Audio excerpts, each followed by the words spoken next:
And we're live. Hello, people. Welcome back to another Crypto Sherpa news video. I'm your host, Paul Bucci, here to bring you that daily news.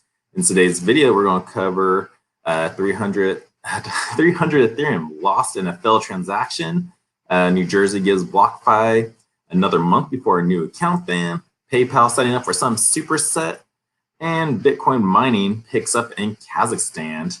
So we have that and tons more articles. So stay tuned.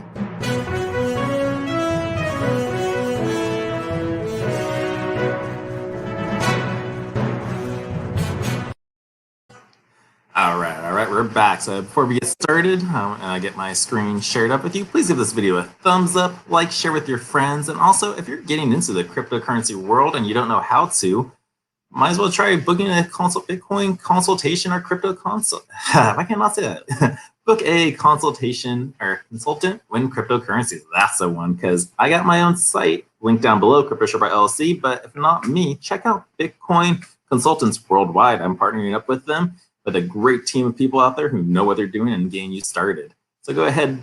Both those links are down below. Give them a check out. What's the worst that can happen? I offer a free 15-minute consultation, so ask questions away. All right, let us share the screen and get with the articles, because there was a lot of news out there.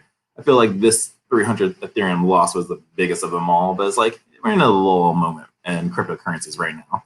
But yeah, over 300 Ethereum lost to failed transactions upon Stoner Cats NFT. For those who know what the Stoner Cats is, I believe it was a new show coming out based on NFTs with Mila Kunis and Vladimir guy from Ethereum. But yeah, but this is a case where someone or a lot of people lost 300 Ethereum. Weakness in Ethereum protocol comes to light once again over high demand for Stoner Cats NFT. On-chain data users have lost under 310 Ethereum due to failed mints of Stoner Cats NFTs. At the current price, that's around $700,000 in failed transactions.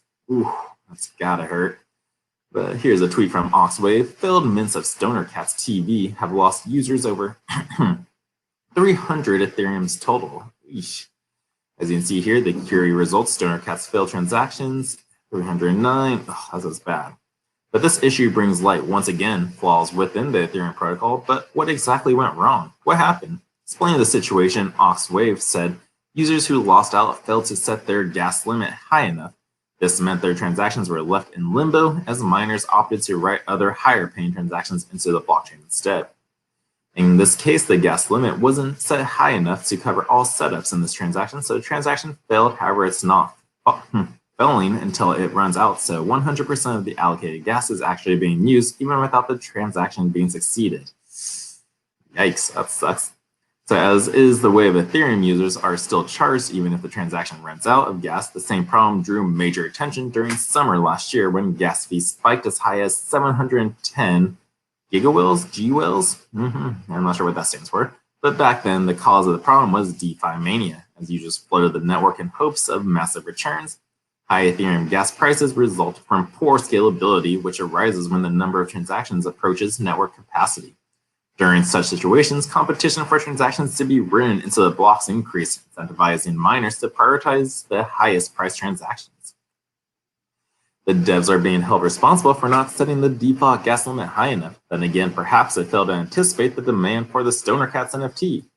Stoner Cats NFT sells out in a record time. The Stoner Cats is an adult animated show about cats who attain a higher level of consciousness and feature A-listers including Mila Kunis, performing voiceovers. Ethereum co-founder Vitalik Buterin, I never get his name correct, but yes, I was correct about that, is also featured. It's the first TV show to be funded entirely from the sale of NFTs. The team behind it says that this was done to escape TV network censorship and retain creative control. In the first drop, which went live on July 27th, a total of 10,420 NFTs were available. How funny that they ended with 420. Stoners. But an update from the show's official Twitter said that entire lot had sold out in 35 meow minutes. So stupid. At 0.35 Ethereum each, which equals to 3,647 Ethereum raised, which equals 8.4 million. Morgan Beller, a general partner with NFX, the venture firm behind the show, had previously expressed a degree of uncertainty whether they would attain their goal, but based on the speed at which NFTs sold out, it's clear that they have hit upon a winning formula with Stoner Cats. The secondary market is already flooded with NFTs from sales. OpenSea shows hashtag 420 on price countdown from 99.7 trillion Ethereum. Wow, look at this. It's like the number 420. That's got to be the most popular one out there, but dang, that's a huge price. So there you have it, people. Yeah, this just brings to light of issues like with the Ethereum network. I definitely really do prefer the Theta network from all my NFT purchases and these transactions going through. It's cheap, it's fast, and it's reliable. So, and yeah, also the great news with the Theta update was that you could, if you're a programmer with the Ethereum network, you can easily move over to programming on the Theta network. But that was with the latest 3.1.0 update. But yeah, so that's the biggest news I felt that was here. Next up, we have New Jersey gives BlockFi another month before a new account ban. The New Jersey Bureau of Securities has extended a deadline for BlockFi to stop offering interest-bearing accounts in the state. And in brief, the BlockFi has drawn attention from security regulators in New Jersey, Texas, Alabama, and Vermont. Regulators believe it is offering unregistered securities. Crypto lender BlockFi is facing lots of questions from state regulators. It just bought a little more time and to address some of them. According to BlockFi CEO Zach Prince, the New Jersey Bureau of Securities has extended a deadline to stop offering its BlockFi interest. In the state of September, wait, what? I'm just, it is too late. I'm sorry, people, but in the state to September 2nd, the state's attorney general originally filed a case or a cease and desist against the company on July 19th, demanding the new BIAs, which promise up to 7.5% annually returns and deposit crypto cease by July 22nd. Our rules are simple. If you sell securities in New Jersey, you need to comply with New Jersey security laws. And the acting attorney, General Andrew J. Brook, at the time, that was the first in a series of actions by the state securities regulators against the upstart lender. New Jersey was quickly joined by Alabama, Texas, and just a weekend, Vermont. In a blog posted today by Prince, this spun as potentially good news. We said time and time again that the key to our industry's success is appropriate regulation. Ultimately, we see this as an opportunity for BlockFi to help define the regulatory environment for our ecosystem. Whereas much of the conversations about cryptocurrency regulations relates to whether certain digital assets are unregistered securities, state security regulators are preparing to argue that BIA products itself is an unregistered security offering or an investment contract that hasn't been vetted by the Securities and Exchange Commission or their state level counterparts. And so on and so on. But yep, so BlockFi is in some issues. Yeah, I don't use exchanges, people. I keep telling that all the time. Like, keep your money off exchanges. Like, I know there was a law with, like, what was it, that Binance earlier? Who was telling me this? But someone was mentioning that, like, now they reduce the limit of withdrawals of BTCs down to like 0.07. Like, exchanges only hold at least, I think, 7% of actual cryptocurrencies on there. So they are putting a stricter grasp on it. And that's why I say if you're going to spend a lot of money in cryptocurrencies, get an over-the-counter exchange. Use Caleb and Brown. I think I have a link down below, because when you're dealing with them, you're dealing with a one-on-one person. They got the cryptos, they will trade it for you. They're the ones that get the coins fresh off the boat, but it's so much better than dealing with an exchange. You got no one to call. You're dealing with bots. You try to make a purchase, and then you try to make a withdrawal of that purchase, and they go, oh, you're waiting. Next thing you know, 2 weeks goes by, and you still haven't got any of your Bitcoin. So don't use exchanges, use over-the-counters. And that's what I got to say about that. Next up, Ghana's vice president declares Africa should embrace digital currencies. Digital currencies are primed to reinvent trade between African countries. So again, yeah, adoption's happening around the world, people. They're going to be working on CBDCs, but in the background, they're collecting Bitcoin. So don't be fooled by these CBDCs, because it's the same as current fiat, and that is trash. But Ghana's vice president, Dr. Mahamuda Buwami, believes that African governments need to embrace digital currencies to facilitate trade throughout the continent. As reported by Ghana Web, Buwami outlined his argument during the 5th Ghana International Trade and Finance Conference, which boasted the theme of facilitating trade and trade finance in AFCFTA. The role of the financial service sector, he argued that the trade between African countries demands a single central payment system. Current moving goods over from African borders is costly and time-consuming. A digital payment system, Dr. Brahmi believes, would rectify these issues. So true, cryptocurrencies is a especially Bitcoin. It's so easy to move, and you don't need to have it on exchange. You put it on a cold storage wallet. You can keep that in your pocket, move over. As long as you have computer access, like, you're good. It's so easy to move this digital property.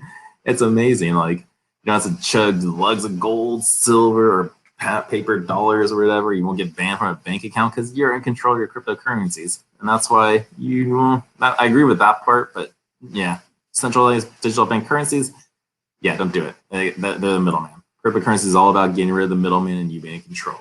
But yeah, so that's that article there. It's like Ghani's getting into CBDCs. It's like old news, new news, like we've heard it before. And like same with our next article, PayPal's in the news. Like everything's like been said before. So it's, yeah, but PayPal's crypto super app set to roll out soon. Dan Schulman said the project was already code completed and plans to be fully ramped in the United States in the next several months.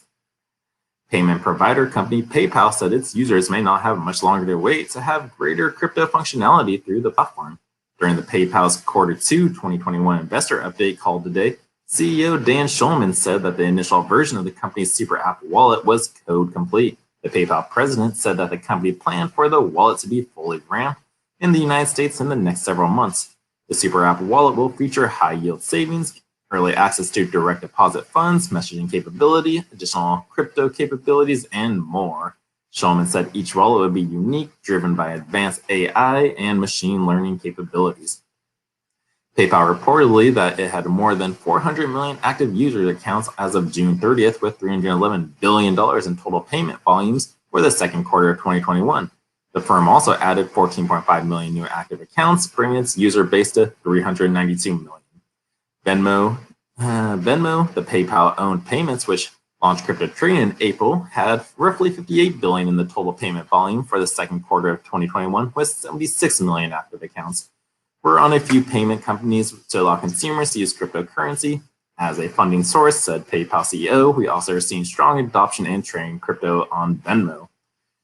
So yeah, that's PayPal news. Like they're going to have an app to come out, which makes it more easier to use, but my money's on Divi. They're going to give PayPal and Venmo a run for our money, because with PayPal and Venmo, you're not in control of your cryptos. Same even with Robinhood. Robinhood, you're forced to sell and buy your cryptos. That's about it. PayPal, you can just buy, use it for payments in other places on their apps, but you can't move it around. So you're not in control of your cryptocurrencies. If you want to be in true control, get yourself a cold storage wallet, move it, and make some purchases, I don't know, wherever you can. Coinbase, if you can. BitTrue, you can't get Bitcoin off of that. Gemini, BlockFi, whatever you can get cryptos off of. You probably won't be able to get a lot of it, but just move it off of there. If you want to get a lot of it, again, over the counter. But again, don't trust exchanges. PayPal is just another third-party guy like a bank. So that's just my thing. Go truly decentralized, people. Next up, in more news that's always been repeated, Peter Schiff's back in the news again. He's never been more confident that Bitcoin is a bubble poised to pop. Peter Schiff at it again. You know he's collecting. Bitcoin critic Peter Schiff is at it yet again, this time more confident at the stand that Bitcoin is a bubble that must burst when that time comes. In a hotly disputed tweet, Schiff scolded Bitcoin proponents over what he believes were baseless and ridiculous replies. Every time he brought up the topic, at an almost instant reply, the tweet won Bitcoin supporter advice Schiff to get back on the highway and drive in the same direction with the majority. And I think is this the tweet from him or the other person? If you drive on the highway and you see everyone driving in the wrong direction against it, then it's likely that you are the one going in the wrong direction. Bitcoin is the future, he said. His latest comments come even as Bitcoin records its sixth consecutive bullish day, having made its greatest leap Monday from the 26th to July at 12% surge in 24 hours. It's taken in mind of June's high. The asset now is trading at over $40,000 with more bullish momentum expected this week. That's right, people. Bitcoin is just programmed to go up because it's the hodl effect. You got big elite guys trying to collect it all up. Governments trying to collect it all up. They're creating CBDCs to try to diverge the population from buying more Bitcoin. But Bitcoin is only 21 million. 5 or 6 million is gone forever. I believe there's 18 million circulation. So we got about 3 million more Bitcoin to go until it's finally all mined, minted, and so on. But that is it. There's going to be no more after that. Sure, you can probably vote in the future to get more Bitcoin, but who would do that if Bitcoin's worth $1 million?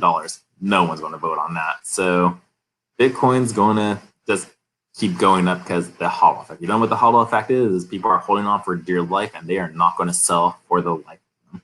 So when more people sell, more people buy, and those hodlers are just still stacking those Satoshis. But yeah, so that's that news. That's just been repeated over and over again. But in other news, we got BIT Mining picks Kazakhstan as a new mining base. We've heard about them picking Russia, or we've heard about the Bitcoin Mining Committee or people who mine coins leaving China after that ban. We're moving in places that are more accept worthy of Bitcoin mining. So it looks like they chose Kazakhstan. Some may have moved to Texas, which is a big base. Some are going to Arizona. Elon Musk or something's getting brewed down there with all the big guys. But yeah, so Kazakhstan is one of the new mining facilities. BIT Mining, a cryptocurrency mining company that recently stated it will be expanding outside of China, aims to buy 2,500 Bitcoin miners for deployment in Kazakhstan. BIT Mining announced on Wednesday that it had agreed to buy 2,500 Bitcoin mining equipment for $6.6 million. The company has already installed 3,819 BTC miners in Kazakhstan's data centers, with another 4,033 on the way. The addition of the recent mining acquisition is projected to enhance Bitcoin mining hash rate capacity to around 458 petahashes per second once everything is in place. So, whew, good job. We're looking for that. So I know we saw a little dive since China banned their hash rate, but that was great news for everyone else. If you're a miner during that banning time, like you were making bank because most likely you were confirming those hash rates and taking in the profits. But now as people are moving, getting more set up, it'll be harder for the little guy to mine that cryptocurrency. But this is good news. We're going to get some faster hash rates. It just secures the network with the proof of work algorithms. So that is that news. Awesome stuff. Sorry if I'm trying to go a little fast. I want to go get a burrito after this. But next up, we got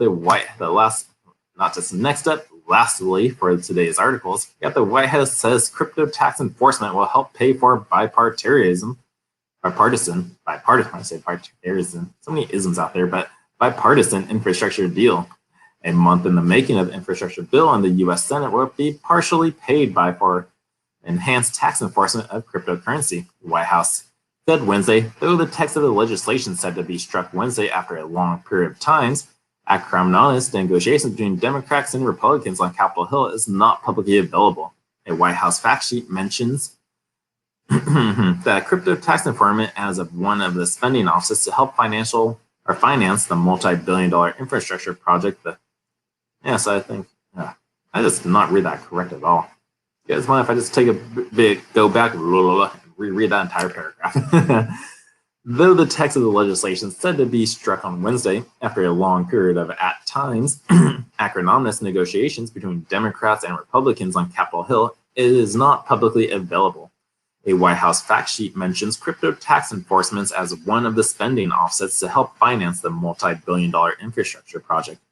The fact sheet notes, in years ahead, the deal will generate significant economic benefits and it's financed through a combination of redirecting unspent emergency relief funds, targeted corporate user fees, strengthened tax enforcement when it comes to cryptocurrencies and other bipartisan measures, in addition to the revenue generated from higher economic growth as a result of the investments.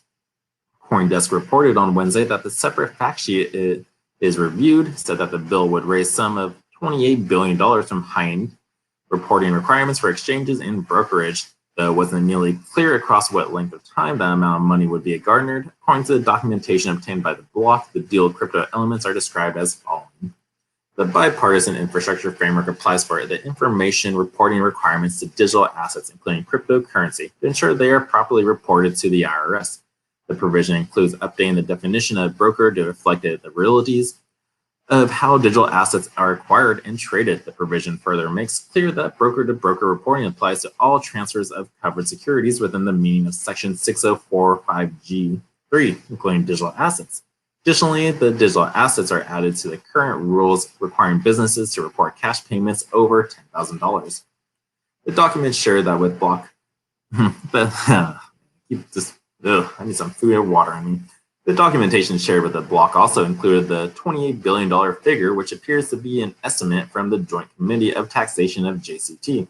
News reports indicate that a test vote of the deal will take place in the Senate sometime Wednesday. However, given the fluid nature of the negotiations and division between the GOP and Democrat negotiators of the deal and the 50-50 split of the Senate, a successful vote is not guaranteed, nor will any final provisions be known until the text is formally introduced.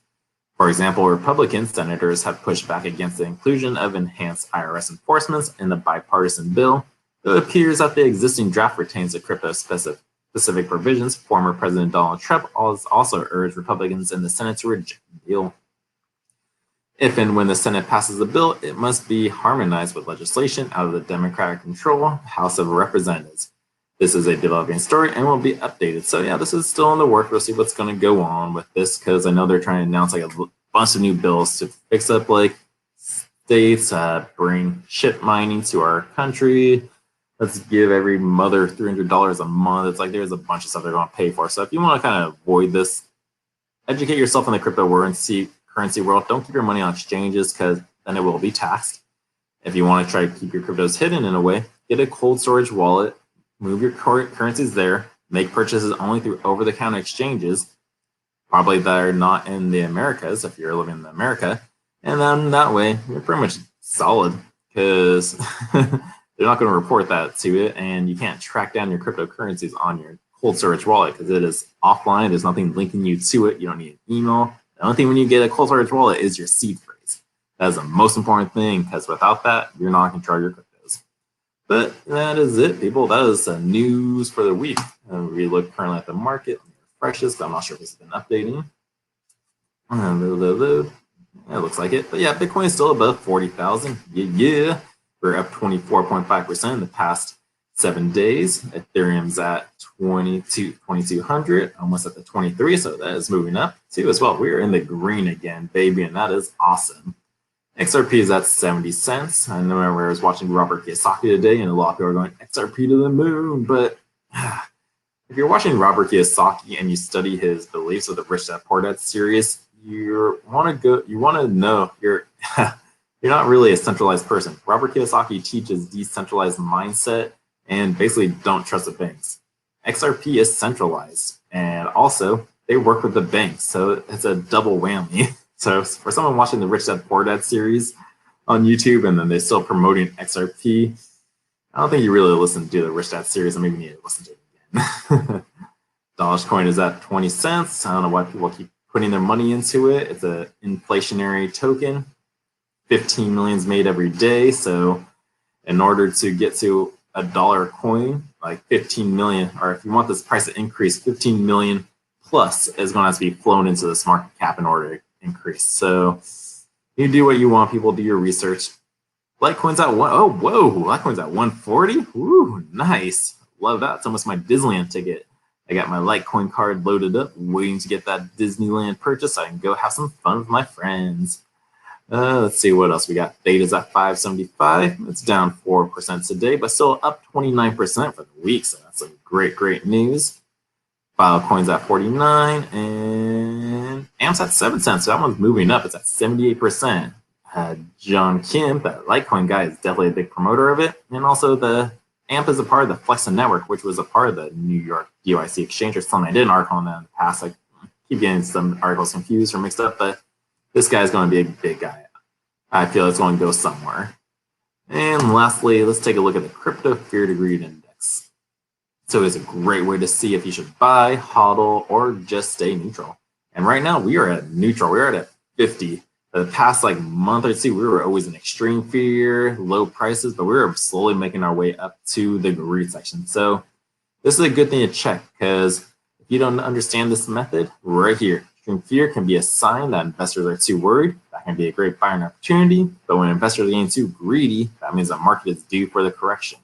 So again, as we get more greedy, the market, that gives a sign that the market's going to have a correction and possibly dip. So it's always a great idea to keep your eye on this.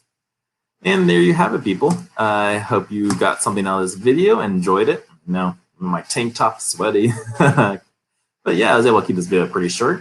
Again, for those of you who made it all the way to the end, please hit that thumbs up, like, and subscribe. And I will definitely see you tomorrow. So Crypto Sherpa is out.